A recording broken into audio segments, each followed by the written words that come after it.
안녕하세요 여러분, 김주현입니다. 제가 지금 한 양조장에 와 있어요. 크래프트 비어를 만드는 곳인데요. 그래서 여기 맥주라는 게 다른 술도 마찬가지지만 인류하고 이렇게 항상 함께 해왔었거든요. 제가 알기로는 맥주가 아마 술 중에서는 가장 오래된 술로 알고 있어요. 기원전 4000년에 수메르인들이 마셨다 뭐 이런 기록이 벌써 있더라고요. 술이 없으면 살 수가 없다라는 게 인류인 것 같다는 생각도 듭니다. 마틴 루터가 이런 말을 했어요. 만약 여러분이 지치고 낙담한다면 술을 마시세요.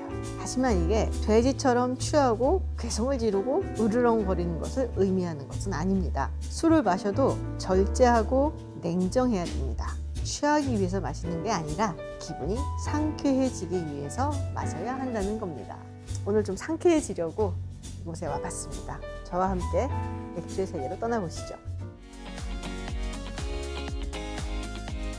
사실 이제 맥주 하면 생각나는 게 이제 독일이라든지 막 이런 동네란 말이에요, 중유럽. 근데 로마라든지 이런 데서는 와인을 좀 더 많이 마시고, 그리고 여기는 맥주를 더 많이 마시고, 뭐 이유가 있어요? 술이라는 것도 결국엔 음식의 한 종류이기 때문에 로컬 인그리디언트가 무엇이었느냐에 따라서 결정되었던 것 같고요.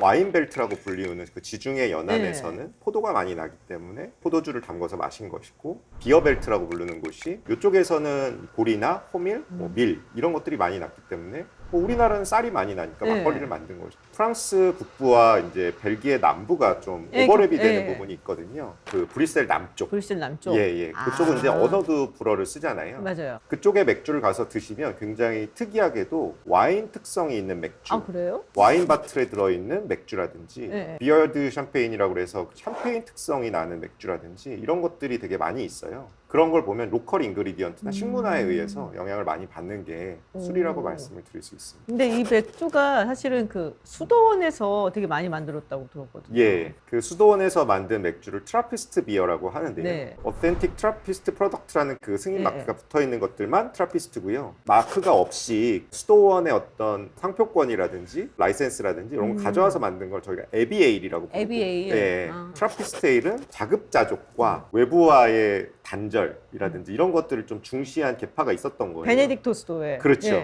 수도원 내에서 모든 걸 자급자족을 해야 되니까 그 중에 이제 술이 하나 있었던 거고, 특히나 사순절 기간에 금식을 해야 되는데 빵을 먹으면 안 된다라는 계율이 있어가지고, 그렇다면 술은 또 괜찮다 그래갖고 사순절 기간을 버텼다고 하더라고요. 너무 신기하고 조사를 해봤어요. 베네딕토 수도회에서 그걸 이제 자급자족을 하다가 근데 이 베네딕토 수도회가 약간 부패하고 하니까는 시토회가 나와서 시토회가 그 트라피스트 수도회예요. 시토회에서 또 엄률 시토회가 나오고 이제 라 트라프라고 그러더라고요. 그래서 이제 트라피스트다라고 얘기를 하고. 아, 거기 몰랐어요. 많은 분들이 이렇게 즐기기 시작을 했단 말이에요, 맥주를. 라거는 뭐고 에일은 뭐야? 뭐 이제 그런 걸 구분을 좀 하고 싶어하는 분들이 계세요. 저는 개인적으로 에일을 좋아해요. 근데 좀 그 설명을 좀 해주세요, 대표님이. 라거와 에일은 맥주를 만드는 효모의 차이예요. 어떤 아이들은 조금 온도가 높은 상온에서, 한 종류의 균들은 저온에서 알코올을 만들어내는 애들이 있는 거예요. 그 근대 이전까지는 냉장 기술이 없었기 때문에 우리가 마시는 대부분의 맥주들은 에일이었을 것이라고 추정할 수가 있고, 위넨 지역부터 그 알프스 지역까지 일부 지역에서 라거균이라는 아이들로 맥주를 만들어 먹는 전통이 있었던 것이고. 좀 추우니까 그런가요? 좀 추우니까 그런 것들이 이제 냉장 기술도 발달하고 맥주 안에 있는 불순물들을 걸러내는 필터링 기술도 발달하면서 투명하고 황금색의 깔끔하고 시원한 라거가 1850년대에 드디어 독일에서 출현을 한 거예요. 정확하게 얘기하면 이제 체코의 플젠, 그게 필스너라는 이름으로 전 세계로 퍼져나간 거죠. 지금은 그래도 어쨌든 라거가 많죠. 지금은 여전히 전 세계적으로 90% 이상은 라거를 마시고 있고요. 우리가 흔히 크래프트 맥주라고 하는 것에는 에일이 훨씬 많아서 제가 좋아하는 맥주들 따져보니까 다 에일 종류더라고요. 바스 되게 좋아했거든요. 바스, 그러니까 대표적인 영국식 에일이에요. 인디아 페일 에일은 뭐예요? 인디아 페일 에일은 인도인이 마신다고 생각하시면 안 되고요. 인도인이 마시는 줄 알았어. 인도 친구들한테 인디아 페일 에일 물어보면 우리는 킹피셔 먹는데 이럴 거예요. 그 인디아 페일 에일은 사실 예전에 이제 영국인들이 인도를 식민지화 했을 때 영국에서 적도를 돌아가야 되니까 도수도 좀 높이고 홉이라는 맥주의 원재료가 약간 보존력이 있거든요. 그걸 좀 많이 넣어서 맥주가 상하지 않게 보내자라고 해서 영국에 있던 원래 페일 에일보다 도수는 높고 홉 캐릭터는 강한 맥주의 장르가 새롭게 탄생한 거예요. 근데 이 사람 사람들이 이제 인도에 살다가 영국으로 돌아오고 나서도 그 맛을 잊지 못해서 계속해서 만들어서 지금은 굉장히 대중적으로 인기를 얻은 게 이제 인디아 페일에일, 줄여서 IPA. 그 미국의 홈브루어들이 네. 이 스토리 너무 재밌다. IPA라는 게 있단 말이야. 라고 해서 만든 것이 아메리칸 IPA. 아니 그 그냥 IPA지 네. 무슨 아메리카노를 그래서 붙여. 미국식 IPA는 웨스트 코스트에서 홉이 굉장히 많이 나오거든요. 네. 그쪽에 나오는 홉의 캐릭터들은 되게 시트러시하고 딱 마셨을 때 와 이건 무슨 자몽이나 무슨 오렌지나 이런 걸 넣었나? 홉 캐릭터가 얼굴을 팍 때리는 잉글리시 IPA는 그것보다는 훨씬 더 애들이 차분하고 절제되어 있는 그것도 나라의 약간 느낌에 따라서 좀 그러니까 이런 거를 크래프트 비어라고 하는 거잖아요. 크래프트 비어라는 네. 것은 이제 미국에서 시작된 일종의 무브먼트고요. 이게 사실은 홈브루잉 커뮤니티에서 시작이 됐는데 7, 80년대 그 미국의 실리콘밸리에서 되게 IT 혁명도 같이 일어났잖아요. 근데 이 뭐 스티브 잡스나 스티브 워즈니악 같은 사람들이 처음에 활동했던 컴퓨팅 클럽 이름이 홈브루잉 컴퓨팅 클럽이에요. 예. 아까 차고에서 이렇게 예, 그렇죠. 차고에서 사람들이 맥주를 막 지 멋대로 만들어 마시는 걸 네네. 그대로 카피를 해와서 차고에서 막 컴퓨터를 만들던 친구들도 야 우리도 홈브루잉 컴퓨팅 클럽이라고 부르자. 집에서 지들이 만들고 싶은 컴퓨터 만드는 애들이구나. 이렇게 이해를 한다고 그래서 그 말을 차용해 온 거예요. 사실은 그 크래프트 맥주를 하는 홈브루어들이 먼저 있었던 거죠. 근데 여튼 디벨롭먼트를 보면 거의 비슷하게 이 사람들이 차고에서만 만들던 것들이 너무 아까워. 조금 더 만들어서 밖에다 팔아볼까? 잘 팔려. 회사를 만들어 볼까? 펀딩도 받고 상장도 해서 크게 만들어 볼까? 그렇게 해서 만든 회사들이 사실은 지금 세뮤얼 아담스로 유명한 보스턴 비어 컴퍼니라든지 이런 데들이 이제 맥주 쪽에서는 큰 회사가 된 거고 IT 쪽에서는 이제 뭐 애플이라든지 뭐 HP라든지 이런 회사들도 다 그렇게 나온 거잖아요. 그래서 사실 그런 미국의 스타트업 문화와 크래프트 맥주 홈브루잉 문화는 되게 유사한 부분이 많이 있어요.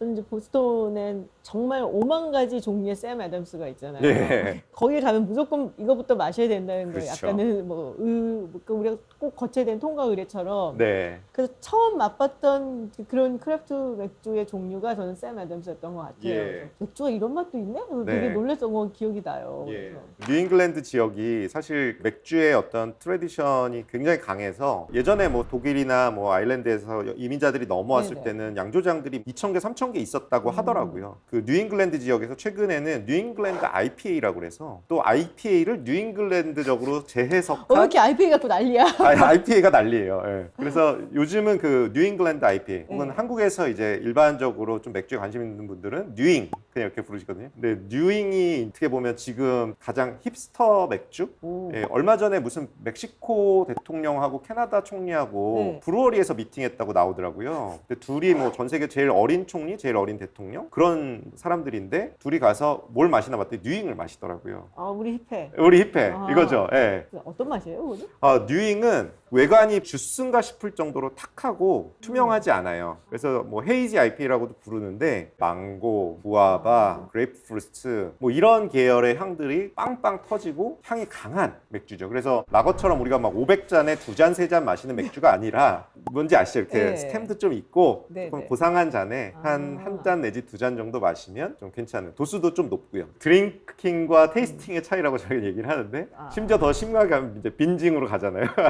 근데 우리는 좀 테이스팅과 드링킹 정도의 그 정도를 지향하죠. 뉴잉이 있어요, 여기. 저희 대표 맥주가 뉴잉이에요, 사실은. 예. 좀 있어요? 한번 네. 마셔볼까요? 딱 보시기에도 일반 맥주보다는 훨씬 탁하네. 탁하고 예. 테이스팅도 좀 해보시죠. 예.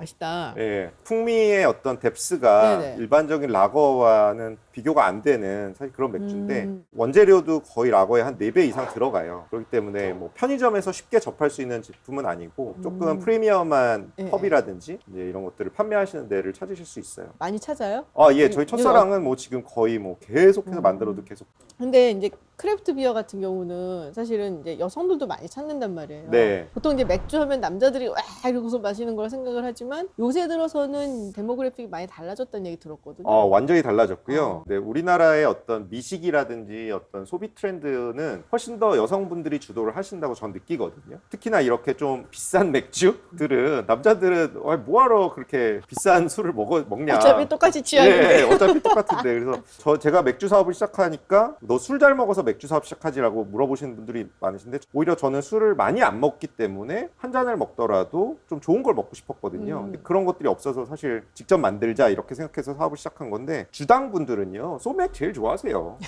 네, 그냥 계속 쉽게 쉽게 꿀꺽꿀꺽 많이 마실 수 있으니까 오히려 한 잔 두 잔 맛있게 재밌게 좋은 경험을 하면서 드시고 싶은 분들이 크래프트 맥주를 찾으시는데 그렇게 생각해 보면 여성분들이 조금 더 많이 있을 수밖에 없는 거죠. 그러면 남성들하고 여성들하고 조금 찾는 좋아하는 이제 이 종류가 좀 다른가요? 남성분들은 아무래도 5도보다는 음. 조금 더 높은 도수의 네. 라거 맥주를 조금 더 좋아하세요. 뭐 라거의 특징은 일단은 좀 청량하고 맑고 드링커빌리티라고 저희가 얘기를 하는데 네. 좀 마시기 쉬운. 딱 오, 봐도 얘는 손가락이 다르네. 뒤로 예, 비칠 정도로 투명도가 있죠. 네. 근데 저희는 이제 언필터드라고 해서 필터링을 완벽하게 하진 않아서 편의점에서 드시는 맥주나 호프집에서 마시는 맥주 대비는 그래도 약간은 탁도가 있는 편이에요. 근데 이제 이런 맥주가 조금 더 이제 남성분들이 좋아하시는 오.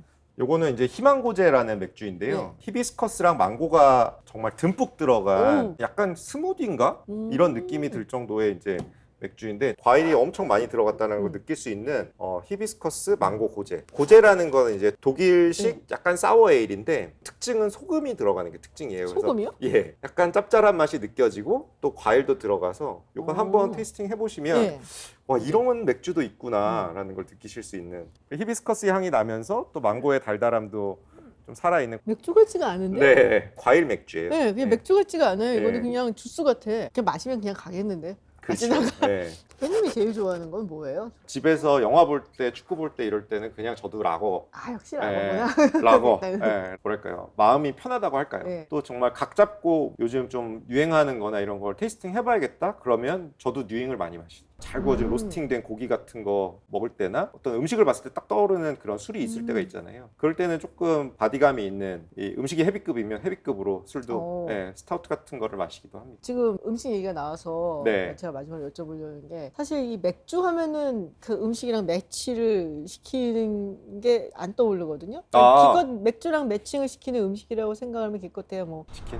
치킨이라든지 뭐 프렌치 프라이라든지 네. 이런 정도밖에 안 떠올라요. 근데 와인은 정말 무궁무진한데 그거는 이제 우리가 너무 획일화된 맥주를 지금까지 마셔와서 워터리하다고 표현하는 대기업 라거 중심으로 소비를 해와서 그런 것 같아요. 저희가 흔히 마우스워싱이라고 하는 그냥 음식을 먹고 입을 헹궈내는 그런 기능을 하는 맥주를 지금까지 우리가 많이 소비를 했잖아요. 근데 사실 맥주가 와인보다도 더 다양하기 때문에 음식에 따라서 매칭할 수 있는 게 되게 많이 있거든요. 뭐 한국 음식은 맵거나 짜거나 이런 게 네. 많으니까 그런 거는 이제 라거랑 마셔도 좋고 아니면 이제 뭐 햄버거라든지 네. 아니면 인디안 커리라든지 이렇게만 돼도 상당히 풍미는 좀 강하지만 우리나라 음식처럼 맵고 짠 음식은 또 아니란 말이죠. 그런 거에는 저는 페이레일이나 IP를 페어링해서 먹고 풍미가 올라와 있고 구워진 거 불맛이 막 나고 이런 거. 불맛이 나고 네. 이런 것들을 할 때는 똑같이 맥주도 좀 불의 기운이 들어가 있는 스타우트라든지 포터라든지 그래요? 이런 것들을 매칭하는 게 좋죠. 그 스테이크 먹을 때는 그러면은 이제 기네스를 그렇죠. 기네스는 굉장히 좋은 맥주라고 생각해요. 저는 네. 잘 만든 맥주. 그래서 맞아요. 대기업 맥주도 좋은 것들이 저는 많이 있다고 생각합니다. 어쨌든 제가 뭐 크래프트 비어 뭐 양조장에 왔으니까 마지막은 그래도 짠하고 끝내니까 아 그러시죠. 이게 드시고 진짜 제일 맞는 것 같아요. 미안해요. 또 나만 마셔서 이번에도. Cheers. Cheers.